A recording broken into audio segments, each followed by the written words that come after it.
Kini kapi, kiai rodinanda. Kini lagi. Sampai amoso kena potong Rasulullah. Tengah teh. Gara-gara obeng beci ke Habib. Tengah teh. Gara-gara PC beci ke Habib Rizik. Tengah teh. Santren banyak beci ke Habib Rizik. Muntah tobat neraka. Kini kapi. Kiai rodinanda. Kini lagi. Habib Bahar ini kenapa kemudian ditertawakan oleh banyak teman-teman saya? Awalnya saya pikir itu biasa aja gitu ya. Kalau seorang Habib Bahar baca kitab kuning. Nah, Habib Bahar membaca kitab kuning, kitab bahasa Arab dari kiri ke kanan. Jadi penasaran kalau Habib Bahar baca Al-Quran itu gimana? Apakah dari kiri ke kanan juga gitu ya? Fidam di minal mu'min yakhruj ini emang emang secara susunan kata itu nggak memungkinkan gitu. Tuhan menakdirkan dia untuk dibuka aibnya di depan Refili Harun dan disaksikan oleh semua orang, dan kita akhirnya tahu bahwa Bahar nggak bisa baca kitab. Kalau dari sini gitu ya, setelah ini masih ada orang ngikutin Habib Bahar, saya bingung itu karena apa. Dari sisi keilmuan dia nggak ada, dari sisi nasab sudah dipertanyakan dan kemudian diragukan karena nasabnya terputus, nasab Ba'alawi. Dari sisi pengetahuan keilmuan juga jelas diragukan karena nggak bisa baca kitab. Jadi kalian mau ngikut soal apanya? يعني في ذنبه من المؤمن يخرج كيوم ليلة أول في ذنبه من المؤمن يخرج أمه ولدته كيوم ليلة في ذنبه من المؤمن يخرج. Coba kita perhatikan, simak kitab Durratun Nasihin yang dibaca oleh Habib Bahar. Beliau membaca dengan bacaan fi dzanbih minal mu'minina yakhruj. Berarti dia membacanya ini ke sini, ke arah kanan. Gak tahu dia belajar dari mana, cuma cara membacanya itu kebalik dari sini ke sini gitu ya. في ذنبه من المؤمن يخرج في ذنبه من المؤمن يخرج. Kenapa sih orang Indonesia anti Cina? Mari kita bahas. Ini sih bukan rahasia lagi ya. Dari kecil saya juga sering mengalami. Anti Cina itu sudah banyak digaungkan di banyak kalangan. Dekat-dekat masa pemilu ini, politik identitas menjadi kartu as. Sebenarnya ada apa sih? Takut ekonomi kita dikuasai Cina karena investasinya? Padahal kalau kita lihat, investasi terbesar saat ini dipegang oleh Singapura di Indonesia. Dengan negara yang paling lama menjajah Indonesia adalah Belanda. Dan negara yang paling banyak mengeruk emas kita juga bukan Cina. Kenapa jadi harus ada sentimen ke negara Cina atau ke orang Cina? Apakah peraturan sentralisasi budaya pemerintahan Orde Baru masih melekat, padahal sudah ditiadakan oleh Bapak Habibie, Bapak Gus Dur, hingga Bapak SBY? Atau jangan-jangan takut dengan komunis? Padahal dulu komunis di Indonesia sebenarnya diperkenalkan oleh orang Belanda. Tapi kita harus tahu komunis yang paling aktif itu adalah di Rusia. Setelah revolusi makin berkembang hingga terbentuklah akhirnya PKI di Indonesia. Nah, negara Cina sendiri pada akhirnya malah mengurangi unsur-unsur komunisnya dan berubah menjadi negara yang setengah liberalis, setengah komunis. Nah, tahu nggak, dengan bentuk pemerintahan tersebut, Cina pada akhirnya terbukti berhasil mengembangkan ekonominya menjadi salah satu raksasa yang disegani seluruh dunia. Jadi menurut teman-teman sekalian, sebenarnya apa alasan dibalik sentimen anti Cina yang sering kita lihat? Coba share di komen. Imigran Yaman itu jelas antek Belanda, ya, tidak suka Indonesia merdeka. Itu jelas menghalangi perang kemerdekaan. Itu jelas. Oh, imigran Yaman ini memperbudak pribumi, itu jelas. Maka mereka akan membuat narasi-narasi bahwa mereka itu berjasa dan sebagainya untuk menutupi bahwa nenek moyangnya, datuk-datuknya itu antek jongos Belanda yang menghalangi perang kemerdekaan. Habib dan para imigran Yaman itu perlu dicurigai sebagai PKI. Kenapa? Gini, Habib itu pengalaman menjadi PKI, sebab ada dua habaib yang menjadi pengurus PKI, gembong PKI, yaitu Habib Fahrul Barakbah dan Habib Ahmad Sufyan Barakbah. Bahkan Aidit adalah keturunan imigran, tapi bukan habaib, ya. Jadi habaib dan imigran Yaman. Jadi hati-hati sama mereka, waspadai mereka, karena mereka juga, PKI itu tukang fitnah. Siapa yang pernah mengajak fitnah? Ya Rizik sendiri. Ingat kata dia, cari kesalahannya. Kalau tidak ada, fitnah dengan fitnah yang masuk akal. Keturunan Yaman yang sekarang ini berusaha mengajari kita untuk membenci negeri sendiri, Ibu Pertiwi ini. Janganlah mereka kita anggap sebagai saudara kita, karena mereka akan menjerumuskan kita, penduduk pribumi ini yang selalu mencintai saudara-saudara sendiri di negeri ini, meskipun berbeda-beda, terutama kepada orang-orang keturunan Yaman yang selama ini saya pantau dengan kepingin menjadi penguasa dan kepingin menjadi penikmat hidup di Indonesia ini, tapi mereka berusaha mengacaukan kita. Ini akan menjadikan negara kita hancur nantinya. Untuk itu saya mengutuk lagi kepada turunan-turunan Yaman, tolong Anda di media sosial itu terlalu sembrono dalam omongan dan tutur kata, itu tidak ada menyucikan hati bagi kami seorang pribumi Indonesia tercinta ini. Ada para bajingan-bajingan Yaman, ada bajingan-bajingan yang Yaman, bajingan-bajingan Yaman yang menumpang cari makan. Wahai bajingan-bajingan Yaman, kalau kalian tidak nyaman tinggal di Indonesia, silakan kalian keluar dari negara Republik Indonesia. Kembalilah kalian kepada negeri kalian di Yaman sana. Jangan membuat kegaduhan di negara Nyai ini. Ya bajingan-bajingan Yaman ini silakan tinggalkan Indonesia. Gampang. Pada Syarifah. Kita zaman sekarang agak saja kita anggap bahwa keturunannya Nabi Muhammad ini cuma Habib saja, sedangkan Syarifah enggak. Sehingga kita berani kurang ajar dengan Syarifah, kita berani mengentengkan Syarifah, bahkan berani mengawini Syarifah. Balik dari bila gimana itu mau dapat syafaat? Al-Habib Salim, guru daripada Habib Hasan, beliau mengatakan seorang yang bukan habaib, bukan daripada Bani Alawi, menikahi Syarifah yang darahnya bersambung dengan Nabi Muhammad SAW, sampai hari kiamat ibadahnya ditolak sama Allah Subhanahu wa Ta'ala, terkecuali bisa mengembalikan keperawanan Syarifah. Ngeluarin rantai emas dari langit, keramatnya Al-Hamid tuh, keluarin rantai emas dari langit sampai ke bumi. Lagi ngobrol sama kakaknya Al-Muhdor nih, Syekh Umar Muhdor. Ayo wahai Syekh Umar Muhdor, dilihat keramatannya, turunin ranting emas dari langit sampai ke depan dia. Ini Habib Syekh Umar Muhdor ketawa doang. Dibilang sama adiknya, Al-Hamid, coba lihat tuh paling atas siapa? Gak tahu ada Syekh Umar Muhdor megangin rantai dari atas. Lebih hebat saya, kata dia. Tuh anak-anaknya bagaimana abahnya. Indonesia ini belum ada yang terbukti secara ilmiah bahwa dia adalah cucu dari baginda Nabi besar Muhammad sallallahu alaihi wasallam. Maka siapa saja yang mengaku sebagai cucu baginda Nabi ingin dipercaya, silahkan adakan tes DNA dan kita akan percaya dia menjadikan umat Nabi Muhammad dijadikan sebagai budak, bukan diangkat derajatnya, tapi dijadikan sebagai budak-budak manusia, diajak demo yang tidak ada manfaatnya, bukan demi agama, bukan demi Rasulullah, bukan demi apapun yang bermanfaat bagi yang diajak, tetapi hanya demi namanya semata. Maka ini memanfaatkan umat Islam untuk kepentingan pribadi. Para ulama tidak boleh diam lagi. Jangan lupa, umat Islam di jagat raya salatnya tidak akan diterima oleh Allah Subhanahu wa Ta'ala kalau tidak mau mendoakan Habib. Umat Islam mulai gaya, mulai mengkoreksi Habibnya, mulai mengkoreksi ulama-ulama dari anak cucu Nabi Muhammad SAW.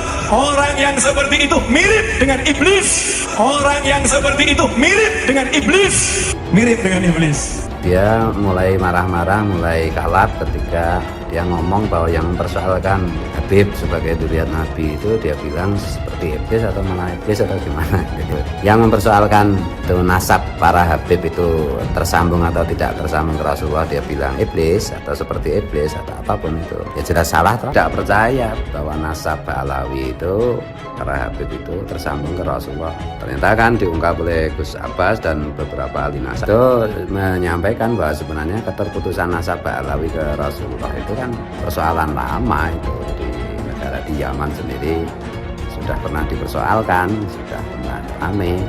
Dan memang ya tidak terbukti bahwa Pak Alawi itu dzurriyyat Rasul. Ya apa sih sumbangsih Pak Alawi hari ini? Apa nggak ada? Semua Pak Alawi yang saya kenal, sahabat saya, teman saya, yang kemarin lembut, halus, rasional, sok NKRI. Kalau soal nasab itu tetap mereka itu tetap aja sama. Ternyata mereka ya sama aja, semuanya jualan nasab. Kalau ngaku dzurriyyat Rasul harus diuji. Sekarang nih lagi rame inian, Gus, ada Gus A, B, C, D, wah hasil habaib kena wah rame anak puyeng, udah bodoh. Bodoh amat biarin aja Beb. Yang punya wewenang bidang itu adalah salah satunya Robito Alawiyah, itu untuk di Indonesia. Nanti di Afrika ada juga seperti Robito, di India ya juga seperti Robito. Jadi para ulama baik habaib maupun bukan habaib sejak lama bekerja sama untuk menjaga kemurnian daripada nasab para keturunan Nabi Muhammad Sallallahu Alaihi Wasallam. Ada sekarang yang bilang belajar tuh ke Habib, jangan ke yang lain supaya tidak sesat. Nah, kalau Habibnya blow on, kalau Habibnya sesat gimana? Emang nggak ada Habib yang sesat? Ada. Itu Habib yang jadi antek Belanda banyak dulu. Iya, yang jadi sahabatnya Belanda, jadi kenil, kemudian jadi informan Belanda. Habib ada. Punya kakek yang baru jelek-jelekin, Habib Utsman bin Yahya, dia bilang antek Belanda. Zaman dulu itu Belanda luar biasa loh. Habib Utsman punya langkah. Beliau memang dalam kitabnya Manhajul Istiqamah ada membahas untuk tidak ada pemberontakan. Bib, apa emang begitu semua klan Ba'alawi itu begitu apa? Bangetan banget.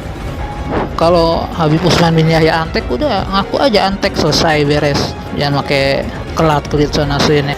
Al ulama warasatul anbiya. Pewaris para nabi itu ulama, bukan Habib. Iya, memang benar. Habib cucunya Nabi. Satu Habib, walaupun Habibnya jahlun, maksudnya bodoh kata Iwan, itu ukurannya perbandingannya amat 70 kiai yang alim. Kami adalah majikan kalian, kami adalah pemilik bangsa, kami adalah pemilik kedaulatan nasional. Kita orang Indonesia, panjenengan semua punya hak untuk hidup nyaman, merdeka. Jangan mau diperbudak. Apalagi kalau ada orang yang akhlaknya buruk kemudian meminta Anda semua bangsa Indonesia menjadi tameng hidup mereka. Jangan mau dengan doktrin di darah kami mengalir darah Rasul SAW. Di dalam tubuh kami mengalir darah Rasulullah. Di dalam tubuh kami mengalir darah Rasulullah. Kami ini cucu Rasul, maka siap kalian bela habaib, bela kami. Siap kalian angkat senjata untuk habaib. Yang dibelanya mafia, yang dibelanya begundal. Siap korbankan nyawa demi habaib. Siap korbankan darah demi habaib. Siap korbankan nyawa demi habaib. Allahu Akbar. Ada orang ngajak-ngajak perang, megangin mic, teriak-teriak, siap perang, siap perang, siap. Dia perang sama siapa? Siap serbu istana. Siap serbu istana. Siap ambil alih kekuasaan. Takbir. Siap berjihad. Saya ingatkan kepada semua umat Islam, siapkan senjatamu. Siapkan senjatamu. Kalau besok ada panggilan jihad, siap berjihad. Siap berjihad. Pancasila Soekarno, ketuhanan ada di pantat. Anak Tuhan dari mana? Kalau Yesus anak Tuhan, bidangnya siapa? Besok di seluruh wilayah Indonesia kami katakan dalam. Karena di salib itu ada jin kafir. Karena di salib itu ada jin kafir. Karena di salib itu ada jin kafir. Haleluya. Kepalanya ke kiri apa ke kanan? Kepalanya ke kiri apa ke kanan? Kita percaya salib itu lambang mulia, bukan jin.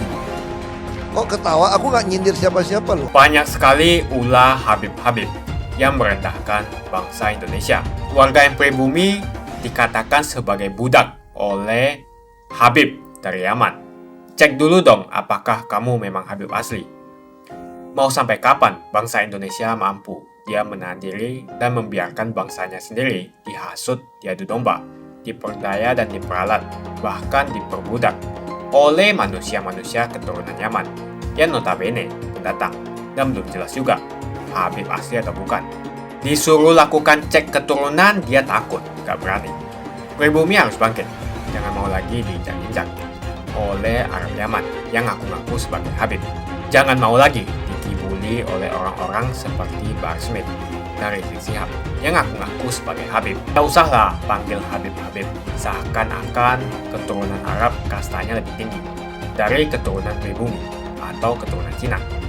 Seakan-akan Cina dan pribumi di bawah orang Arab. Namun Cina sudah menjadi nomor 1 di dunia, dan saya percaya Indonesia akan menjadi negara maju dengan mayoritas pribumi. Seharusnya Arab Yaman harusnya belajar dari negeri Cina. Seperti kata kitab suci, belajarlah sampai negeri Cina. Saudari, kau yang mengharamkan pribumi menikah dengan anak perempuanmu, dengarkan saudari, kami pribumi demi Allah adalah zuriat Kanjeng Nabi Adam. Kami tidak menginginkan anak cucu kami kawin dengan keturunan kamu yang pemalas, yang membodohi orang, yang menipu orang. Kau adalah manusia licik. Kau berkasta rendah, mengharapkan sedekah, mengaku cucu Kanjeng Nabi untuk menipu. Banyak korban berjatuhan. Dua perempuan yang mengaku dipecundangi, dibodohin oleh kamu. Tahuilah, darahku, darah Kanjeng Nabi Adam lebih mulia daripada kamu. Kamu itu tidak tersambung ke Kanjeng Nabi Muhammad. Nasabmu terputus, tes DNA-nya gagal total. Zuriat Tuan Takur lebih pantas untuk kamu. Biarkan semua orang ngomong gitu, menangkal para derajat-derajat rendahan yang mengatakan bahwa pribumi derajatnya rendah, haram, najis kawin dengan anak perempuannya. Kami darah pribumi adalah darah yang lebih mulia daripada kamu. Kami ini pekerja keras, talented, bisa survive di segala bidang. Pekerja keras, cerdas, pintar, itulah kami. Mampu bersaing dengan siapapun. Tidak seperti kamu yang hanya bisa berceramah, yang mengandalkan sedekah. Artinya derajatmu jauh lebih rendah daripada derajat pribumi, saudari. Bohong saja kalau ada orang ngomong bahwa mereka itu derajatnya tinggi. Bohong. Yang tinggi adalah derajat pribumi yang bisa bekerja keras, yang pintar-pintar. Nggak seperti kamu yang mengandalkan sedekah. Gak boleh aku ngomong gitu. Kau yang mendahului menghina kami, menghina pribumi. Saudari-saudari, lu habaib udah mengahwal-ahwalkan pribumi gua. Lu menganggap derajatmu lebih tinggi, sehingga pribumi tidak boleh kawin dengan anakmu, anak perempuanmu. Kalau dikawinin nanti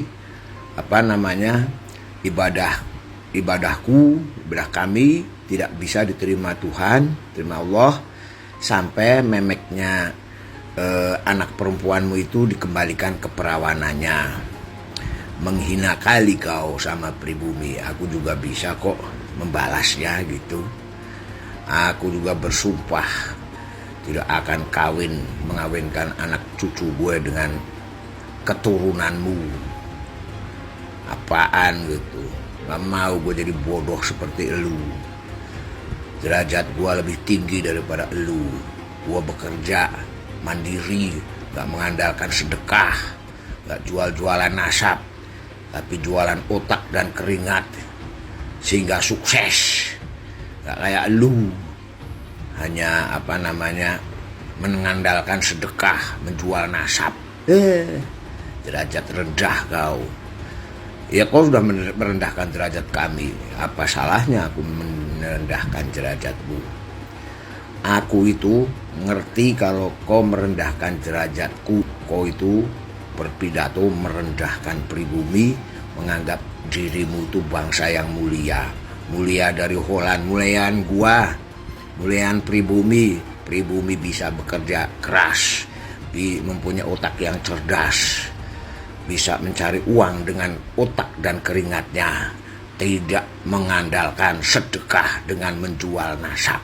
Dan orang Yaman tuh nggak punya pengalaman menjadi buruh, nggak ada. Mana ada tukang parkir orang Yaman? Nggak ada kan? Mana ada tukang kayu orang Yaman? Nggak ada kan? Mana ada tukang batu itu orang Yaman? Nggak ada kan? Makanya orang Yaman mengaku-ngaku sebagai cucu Kanjeng Nabi supaya dia dapat sedekah dari para pribumi. Jadi nggak usah repot-repot dari tukang batu, tukang kayu dan sebagainya. Ya. Cukup di mimbar dapat sedekah. Beda dengan kiai-kiai pribumi gitu. Kiai-kiai pribumi di tempat gua ada yang menjadi petani, ada yang menjadi tukang batu, ada yang menjadi tukang kayu. Tidak mengandalkan sedekah, coy. Kiai-kiai yang di desa-desa itu, kiai pribumi nggak ada yang mengandalkan itu semua, nggak ada. Beda sama orang Yaman. Faktanya kan gitu. Mana tunjukin ke saya ada tukang parkir Yaman, ada tukang batu Yaman, ada kuli bangunan Yaman. Nggak ada. Tapi tiba-tiba jadi presiden buruh, padahal nggak kenal sama buruhnya itu sendiri. Buruh itu ya itu tadi, buruh itu ya tukang batu, kuli bangunan, itu buruh. Kau jangan membuat negara ini menjadi macet. Jadi gara-gara lu upah buruh itu, UMR itu naik terus, kemudian pada minggat investor. Ada yang ke Jawa Barat, ada yang ke daerah lain, ada yang ke luar negeri. Kan harusnya kita tuh mendatangkan investor supaya orang bekerja semua. Gitu. Jangan satu pihak terus gajinya gede tapi lapangan pekerjaan nggak ada. Lapangan pekerjaan nggak ada gara-gara ketakutan para investor. Lu mikir Iqbal mikir lo. Itu. Lu bukan orang lapangan, lu bukan lapangan artian lu tidak dekat dengan orang kecil. Kalau gue kan dekat dengan orang kecil, maka karena gue orang kecil. Sebelum kita membahas tentang Bahar Smith, Rizik Syihab, dan Abdul Somad, terima kasih banyak buat kalian yang sudah like dan subscribe. Saya mau tanya, sebutkan apa sih yang membuat kalian senang dengan mereka? Apa sih kelebihan mereka?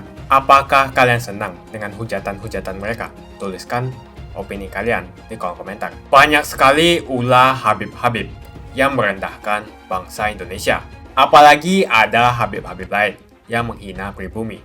Sebut saja Habib Anies Alatas yang di atas mobil komando di depan jamaahnya sambil meneriakkan mikrofon teriak-teriak, "Kami adalah majikan kalian.